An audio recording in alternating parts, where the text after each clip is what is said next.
RMN Tutok Bagyo. Hagupit ng Super Typhoon Uwan naramdaman din sa Ilocos Sur. Ang kasama natin sa balitang yan si Idol Mike Layante ng IFM Vegan.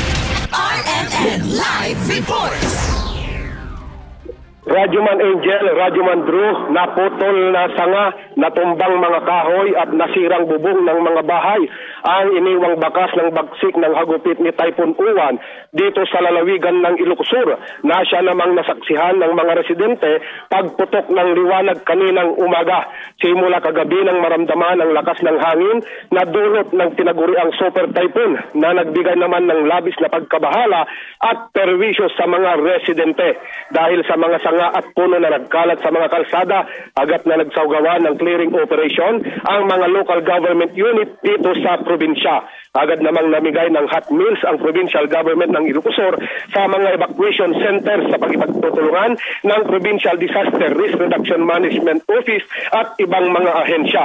Ayon kay PDROM Officer Ron Arquelada, kasalukuyan ng kinoconsolidate ang kabuuang bilang ng mga inilikas na pamilya at nasirang mga struktura sa buong lalawigan. Para sa Tutok Bagyo coverage, kasama mo sa IFM Vegan, Idol Mike Layante. Tatak RMN.